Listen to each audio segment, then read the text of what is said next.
When you realize what your future can be, you want to do it right. UCF Online offers more than 100 fully online programs, plus personalized support from success coaches, so you can get to the future that's right for you.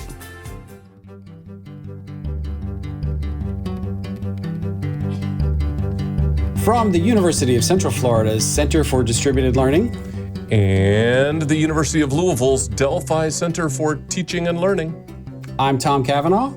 And I am Kelvin Thompson.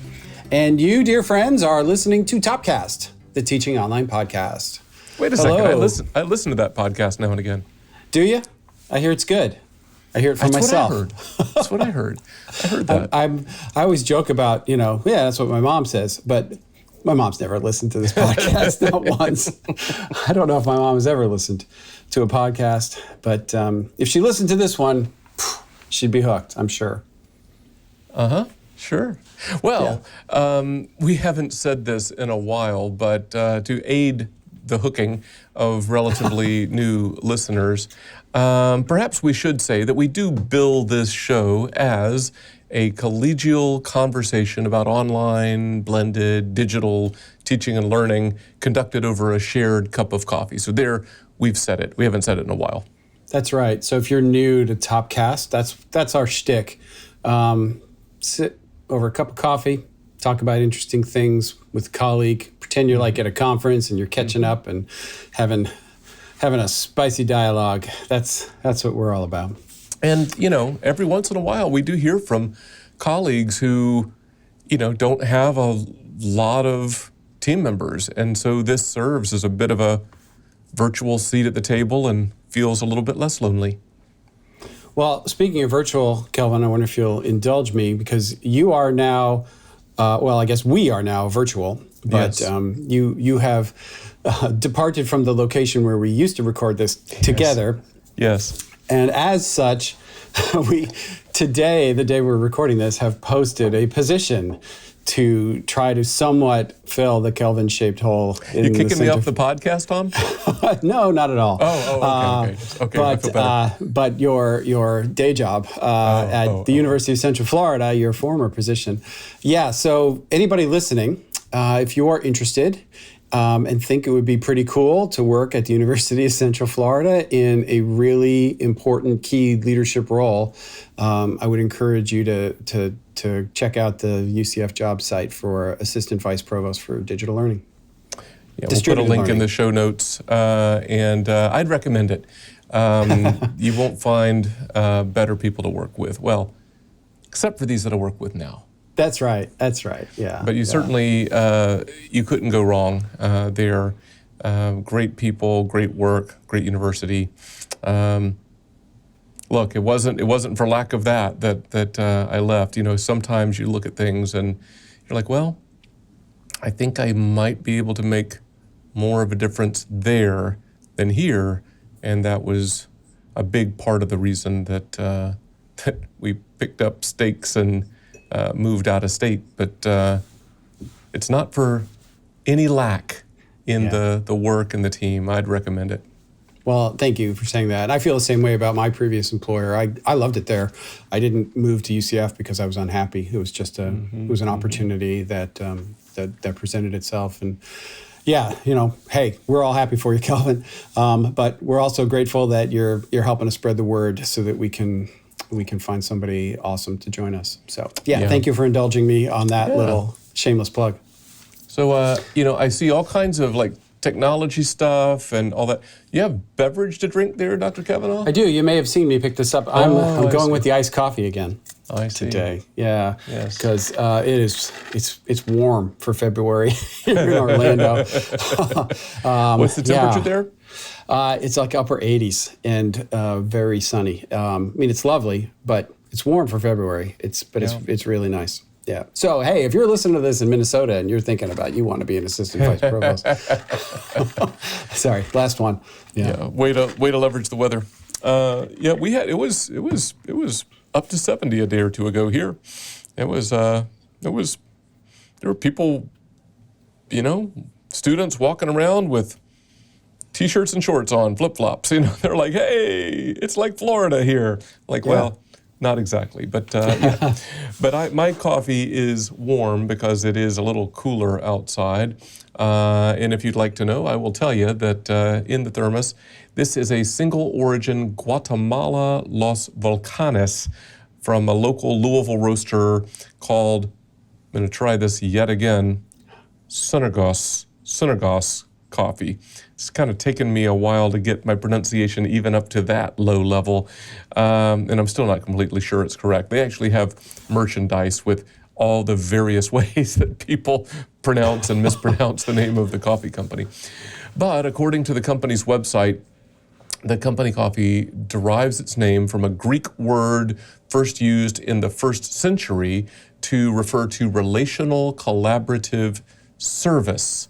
And they continue, quote, "We continue to trace the Sunnergos theme throughout the development and operation of our company," unquote. I will say, this is the one time I can ever remember saying, Tom, that I'm really glad you're not sharing this cup of coffee with me, because I screwed it up this morning. I've been drinking it anyway, but I had no time to fix it, and I had to get out the door. So I made the coffee with half the amount of grounds that I was supposed to, which puts me in mind of the only Abraham Lincoln coffee quote that I know. I might have cited this before. It was on the wall of West Bean Coffee in San Diego a few years ago.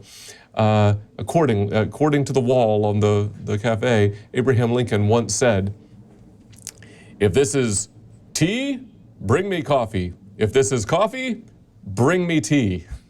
And that's how this is. Yeah. If this Usually is coffee, bring me tea. you brew a fairly robust cup of coffee, and so yeah, this would not be a Kelvin-esque cup of coffee. Tea-like, tea-esque. So it's a lot better than I expected it to be. But that's no reflection on the roaster. It's just my brewing. But I wonder what you think of the connection to today's topic. All right. So I keyed in on, what did you say? Relational and collaborative. Mm-hmm. Yeah. So I think that's the hook for me, because we're going to be talking about topics related to those ideas. That's right. And the bonus connection is, and you know what? Results may vary. Yeah, I can see that too. Or maybe you get out what you put in. That's right. That's right. So we have been talking a little bit in between recordings about how our field is made up of many diverse roles. We talk about those from time to time. Teaching faculty, instructional designers, administrative leaders, we talk about those a lot, but also marketing professionals, success coaches, technologists, developers, all kinds of people. And the field in which we all participate continues to shift and evolve. So continual learning and professional development is important for everyone involved in online education, and we thought we might talk about that a little bit. Yeah, and I had been kind of reflecting on the value I got out of professional associations, and think that if you're not participating in some of these professional organizations, you're probably shortchanging yourself, because my experience has been to a person, they've been highly encouraging, open, welcoming. You could just be a new person and just say, "Hey, I'm new. How can I participate?" And you'll have 5 people jumping in saying, "Hey, welcome, and here's a committee you can join, or you could volunteer to review proposals," or whatever. There's a million ways to get involved, and everybody's glad to have you. But it's not just about giving back to some of these organizations, which is, I think, part of professional responsibility, but it's also you get things out of it. I learn things.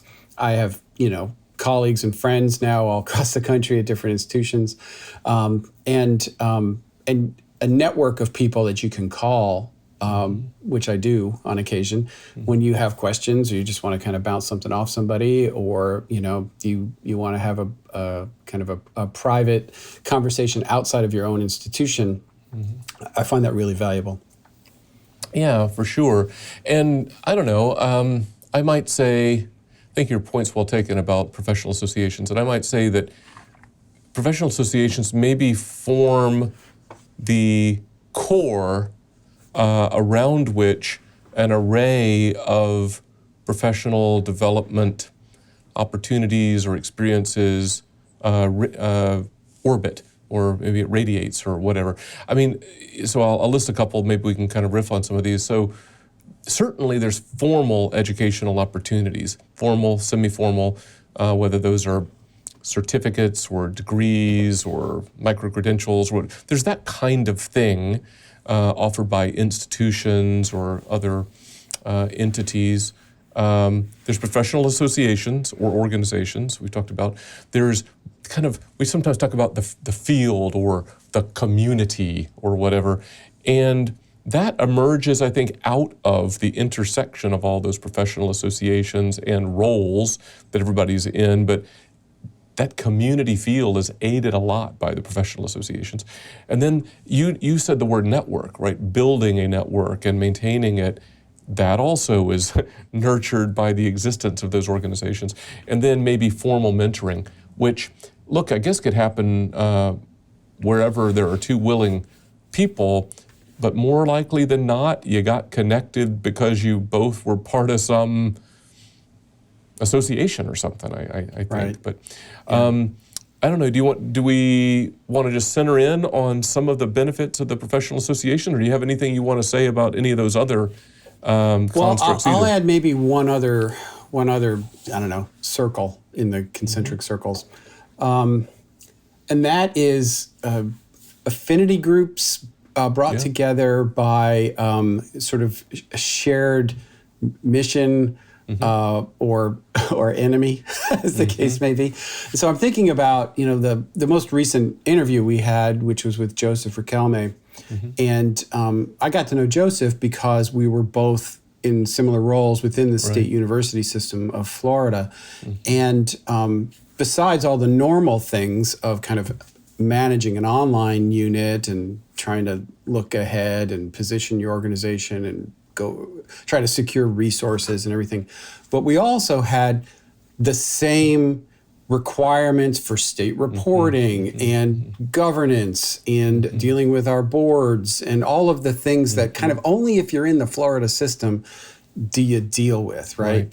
And so I think that group of 12 of us or more have been able to rely on each other informally over the years in various ways.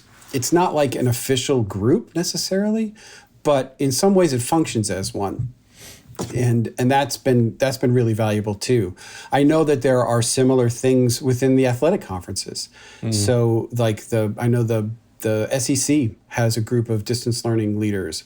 I'm now part of the Big 12 distance learning leaders group, which has been really enjoyable. A couple of meetings that I've joined virtually, and others. I know the Big 10 had something for a while, if they don't still, and those can be really useful too, because you're talking to like institutions who have similar challenges, and it's good to either just validate the things you're dealing with or get ideas on how to address some stuff. Yeah, that's good. That kind of, I don't know what we call that, a different kind of cross-sectioning of relationships and network and so forth. Right, whether geographic or some kind of loose assemblage. Yeah, that makes sense. That makes sense. You want to talk a little bit more, zoom in a little bit about professional associations and some of the benefits thereof, some of the distinctives even? Sure. So as I think about it, a lot of times these professional organizations have kind of a charism of sorts. It's almost like when you think of them, sometimes a particular specialty pops into mind. Now, that may not necessarily be fair, because they do more than just this one thing that you might think of off the top of your. It's a little reductive to describe them that way. Right.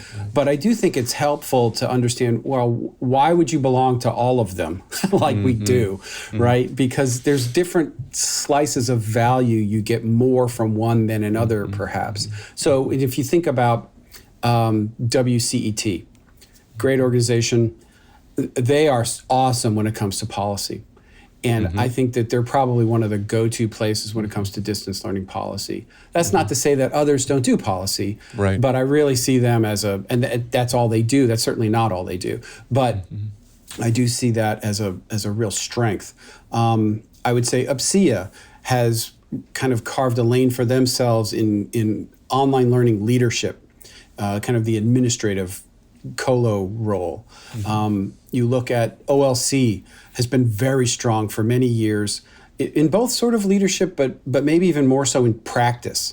You know, when they came up with sort of all of the definitions and what's quality and all of the standards and stuff that they've kind of identified over the years.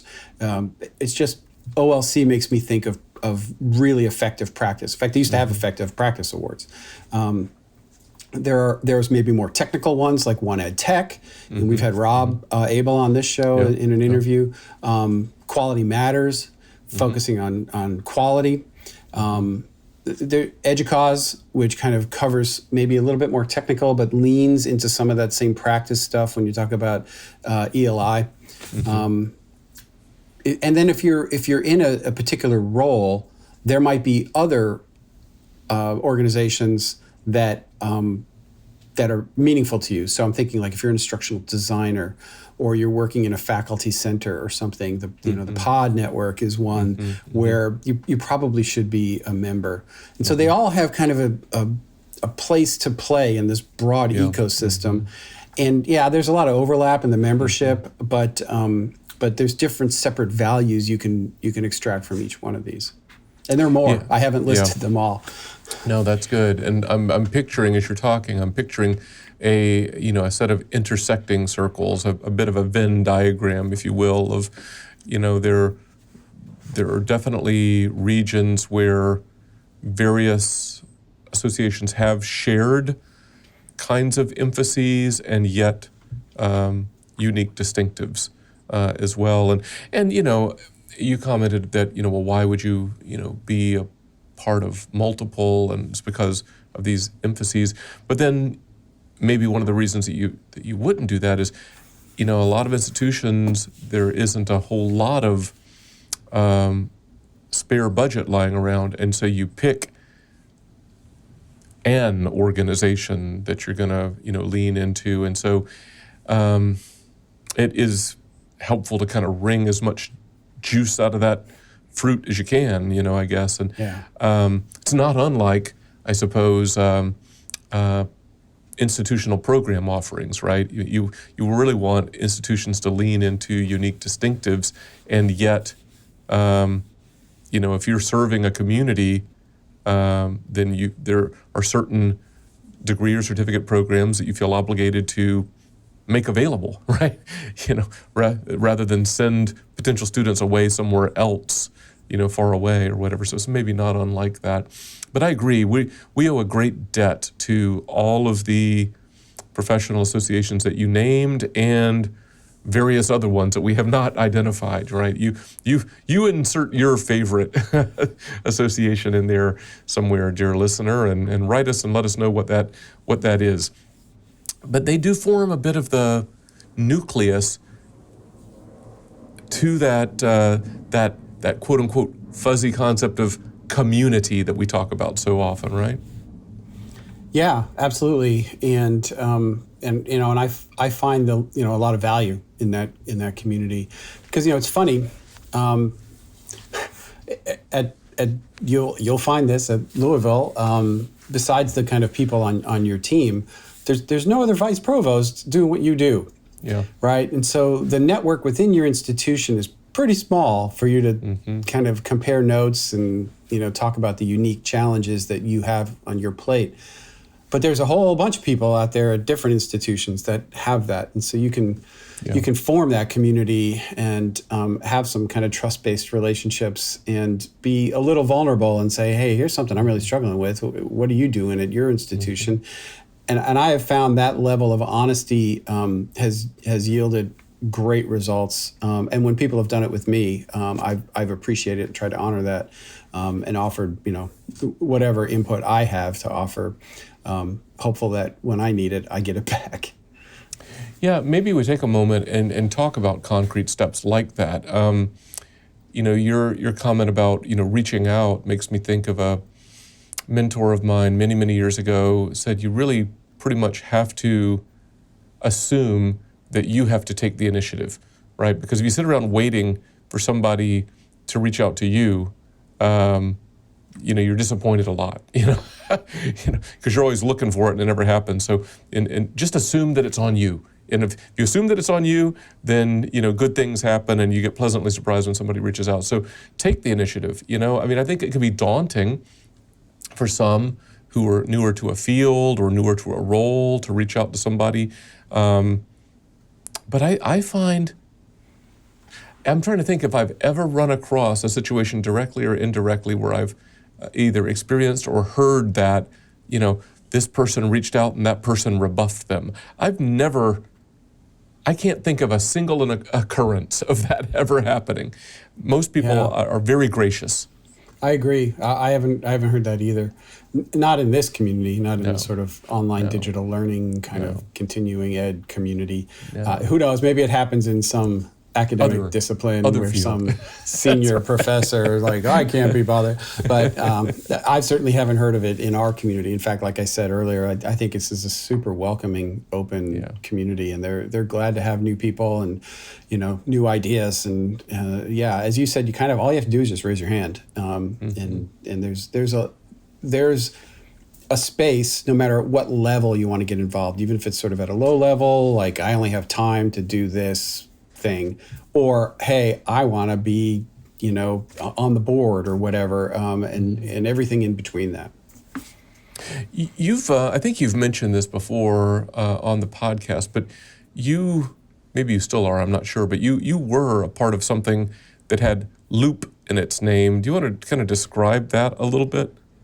Yeah, it was something EdSurge ran for a while that I enjoyed.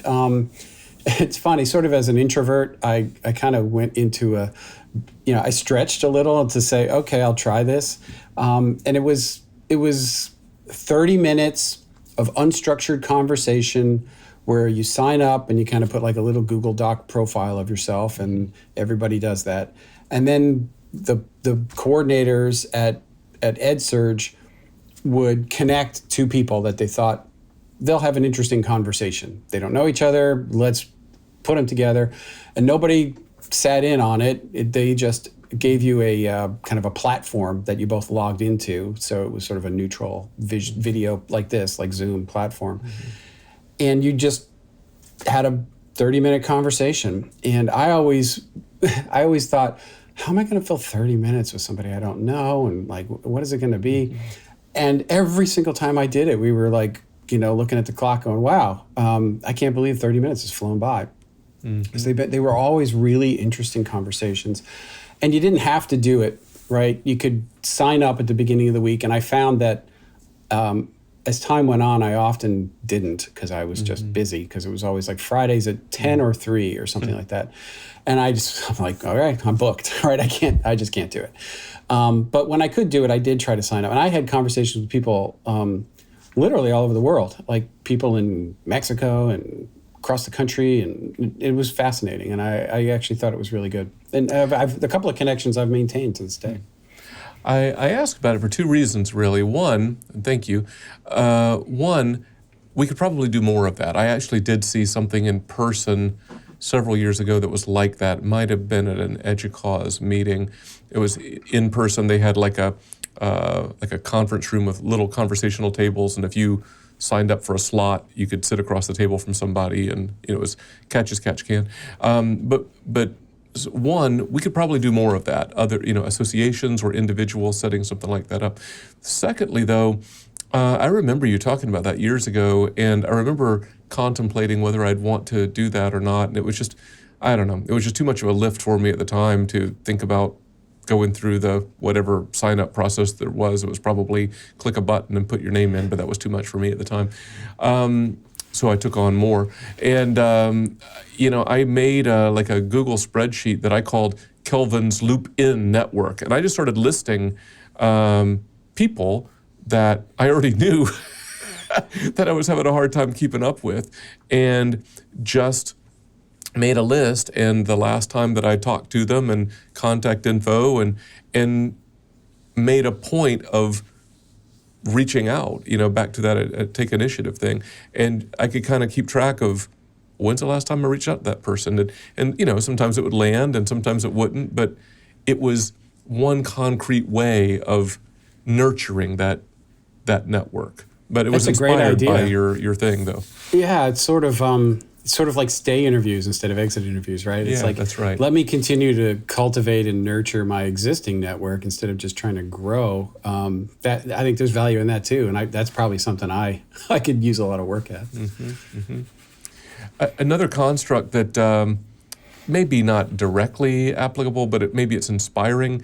It's gone through a couple of iterations. I think it was a colleague on one of the faculties of the Educause Institutes, maybe Liev Jestvang or somebody, shared this. It's a mentor map. And I think the version I saw was from the National Center for Faculty Development and Diversity, and that's gone through a few iterations. But imagine a kind of a node network mental map kind of a structure, and these different kinds of facets of one's professional life, maybe scholarly pursuits and professional skills, and then you can kind of subdivide those out. And it's a way to categorize who is playing a mentoring role, an input role for you in that area.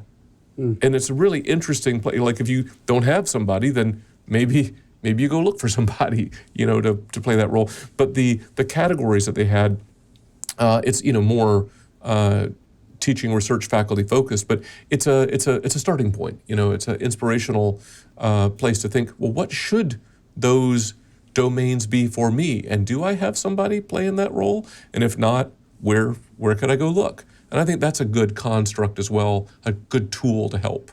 That's a really interesting idea. I could think about it just from like a leadership standpoint. It's like, okay, I need help in, I don't know, budget management, right? So you could find a budget management mentor, or I am not great having difficult conversations with employees. So you could find somebody to help you with that. Or, whatever the case might be, there might be half a dozen things associated with just leadership that could be shored up by expanding your network with mentors. That's a really interesting idea. Speaking of mentors, maybe you could talk about this a moment, Tom, by way of illustration. At my former institution, your current institution, you and some other colleagues initiated a formal mentoring program within your division.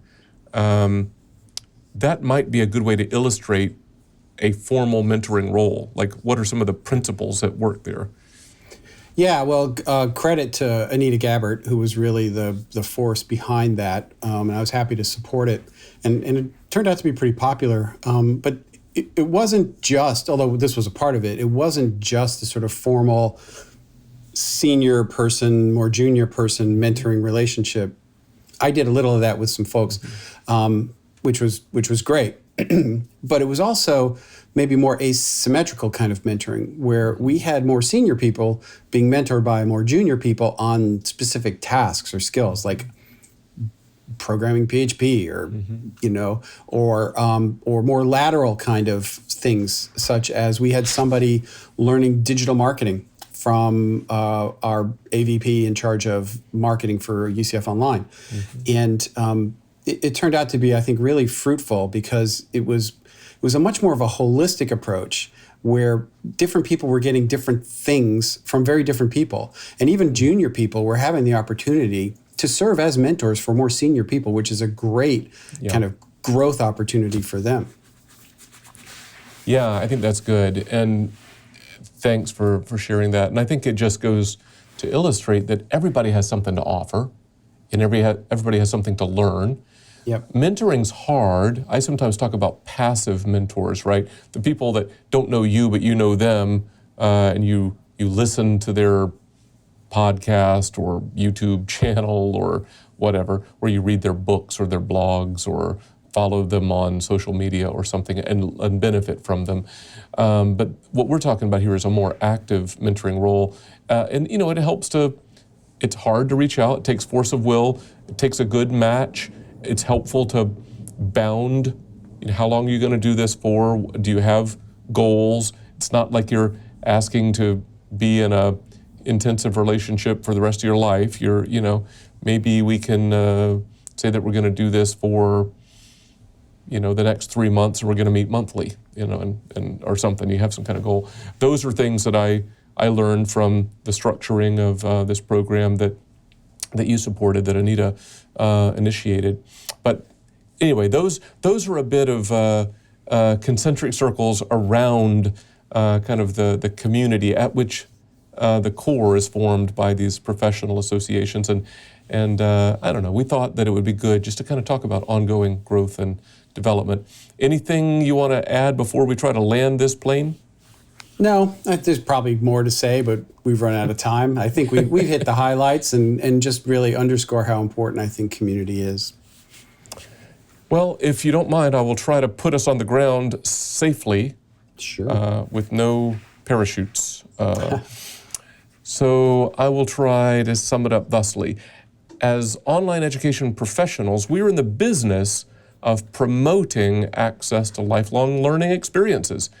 However, in our field, it is imperative that we actually practice continuous improvement through intentional growth and development. How's that? That is good. That is true. I agree. I endorse that bottom line. So before we kind of throw it to the outro here, maybe I can throw in a plug. Sure. So, Kelvin, as you know, we sometimes hear from listeners who take specific episodes and then they bring together discussion groups around them, kind of like a book discussion group might be, or reading circles, but with kind of an audio video feel instead. So, dear listener or watcher, would you consider inviting some colleagues to meet and discuss one or more Topcast episodes with you? The entire Topcast catalog is available online at topcast.online.ucf.edu. Maybe, if I might make a suggestion, a recent one on ChatGPT might be of interest. I've shared that one around a lot, even here at UCF already, and it's been getting some interest. Yeah, I think that's absolutely true. We do hear that, and I think, I don't know, certain topics.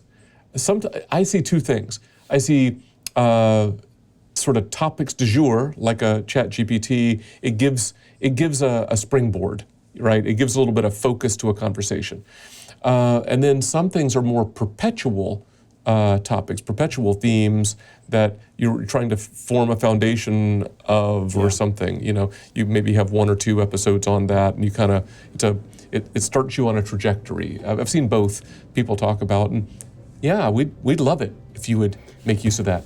Yeah, let us know. Grab your sandwich and your group and look. And if it worked out and you had a big enough group and we could arrange it, we'd be happy to even maybe kind of participate in a capstone sort of thing. We've done that sort of thing before too. Yeah, so yeah, that's fun actually. Yeah. All right. So thank you, Kelvin. Until next time, I'm Tom. I'm Kelvin. See ya.